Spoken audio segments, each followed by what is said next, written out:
Hi everyone, Anthony Fantano here, internet's busiest music nerd, and it's time for a review of the new Xxxtentacion project. Question mark? It's a question mark. This is the latest album from viral, controversial, polarizing musical figure, Xxxtentacion, who initially, a handful of years ago, blew up off of these overblown, hyper-aggressive, super bombastic SoundCloud singles. Last time I talked about his music at length was in 2017 with the review of his big commercial debut record, 17, which was essentially this really half-baked, self-absorbed album that I named my least favorite record of the year. Now, was I too hard on the album? Was I being too hard on him personally? I don't think so, because 17 was essentially just messy lo-fi emo folk, standing shoulder to shoulder with these really forgettable rap tracks. Much of the material on this thing was like the length of an iTunes preview. It didn't really leave much of an impact on me. Much of it just felt like I was listening to some fake, deep,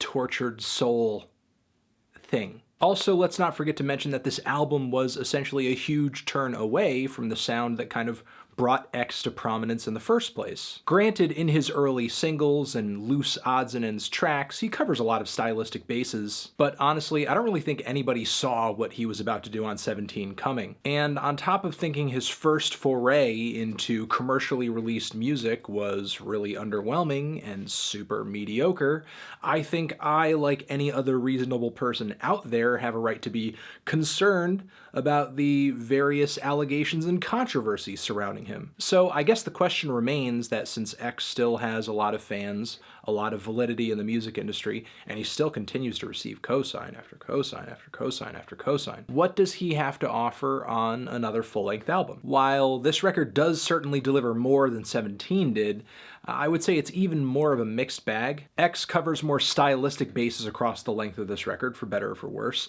and while there are some moments on here where he sounds better than ever, there are also some tracks where he comes off more ridiculous than ever. Of course, like with 17, this album is kicked off with instructions, because what X is doing is so impossibly deep that it needs to be explained. Now, granted, some things are so unorthodox that they might need some explaining. Like, I don't know, a conceptual rap album about a man who's traveling through space on an intergalactic slave ship trying to escape his captors. However, this record isn't really doing much to legitimately explore or experiment or push the envelope. It merely just explores what X dubs at the start of the album as more alternative sounds, which I guess maybe a younger, more rap-centric audience wouldn't necessarily be familiar with. That being said, though, the sound of this album is far better than that of 17. The downside, though, is that much of the material on this thing is just as half-baked and weakly structured as a lot of the material from 17 was. Pretty much every song on this thing delivers a pretty quick, instant vibe. It's a sampling of very moody rap and folk and rock, typically blended together, but sometimes separate. The song Alone Part 3 that kicks the record off features X singing pretty prominently, a lot of very whimpery,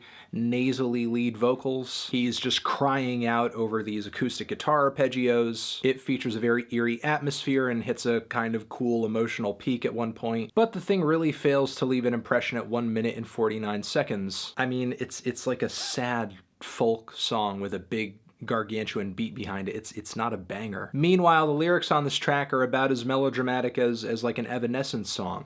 I'm tired of hate, I'm tired of love, I dug my nails into my arms, she turned and left all my scars, what is my worth, my worth. I mean, the song Changes almost sounds like the intro to an Evanescence song, with its dreary pianos and faint strings, though I do commend X's singing voice on the track. Now, Alone Part 3 does transition nicely into the next track, Moonlight, which is almost as underwritten, but still X's singing on this track is pretty sweet. The beat also features these really weird, intriguing, swirling keyboard arpeggios that are constantly pitch shifting in a kind of glitchy way. It's odd, but pretty as well. Sad, while being incredibly short, is one of the catchier and hookier songs on the entire record. Features a boomy beat, rattling hi-hats, kind of watery, cavernous keyboards. This refrain that I just cannot get out of my head. I'm sad, I know ya. I'm sad, I know ya. But I find the weirdly manipulative lyrics on the track kind of disturbing. Like, hey, I'm gonna hurt myself if you leave me. Typically, I kind of like hearing very dark emotions play out in song, but to me this just felt like unhealthy behavior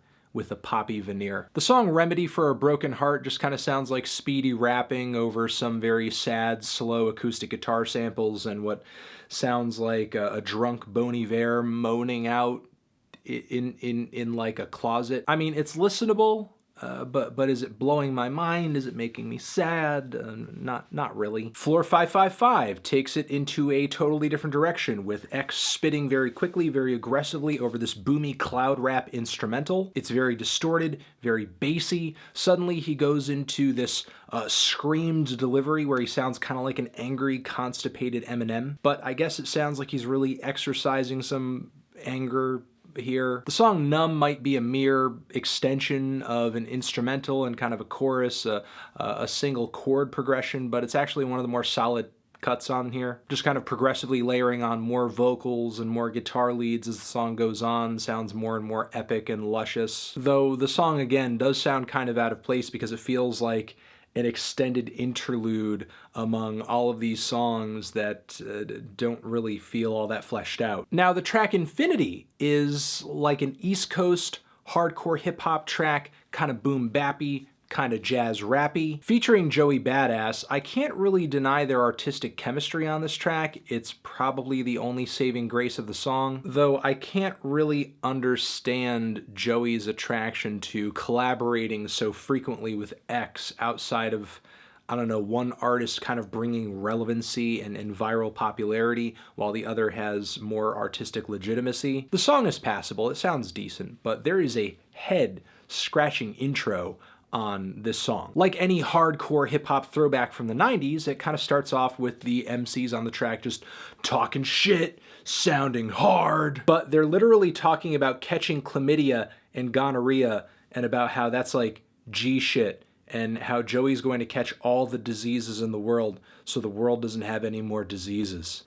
It's not really how diseases work. I think Joey understands that, but I'm just not seeing the metaphor. I know I'm taking it more seriously than maybe I should, but this intro is quite possibly the worst thing on this entire album. It made me cringe so fucking hard. I time traveled back to the dark ages where people who didn't bathe regularly and didn't have plumbing knew that catching chlamydia was not good for you. The song Going Down kind of bangs pretty hard. It's got a decent hard-hitting beat, but X's ridiculous lyrics and silly baby voice all over the song make it kind of hard to take seriously. And there's literally a line on here talking about how he's the shit, so he needs a diaper. And then honestly, the album kind of goes further downhill from here. The Triple Dollar Sign track featuring Matt Ox is an airheaded auto-tune ballad with a lot of vocal riffing. It's just really generic. Maybe the second most generic track on the entire record, to Smash featuring PNB Rock, which again is just more auto-tuned, uninspired vocal riffing. X can't really consistently land the finish of a song, so of course he's not really nailing the landing of the finish of this album in the second leg. The song I Don't Even Speak Spanish, LOL, is this really terrible, I don't know, maybe he's being serious with it, maybe it's just a parody. It's like a piece of Latin pop rap. I just kind of feel insulted listening to it, like I get dumber with each replay. And considering the rise in popularity of Latin pop music and Latin rap music as of late, I wouldn't be surprised if some people are, I don't know, kind of pissed off about how much of a mockery this song sounds. There's kind of a quick turnaround with the song Hope, where X references the Parkland shooting right at the start of the song, dedicating the song to the kids who lost their lives or were affected in the shooting.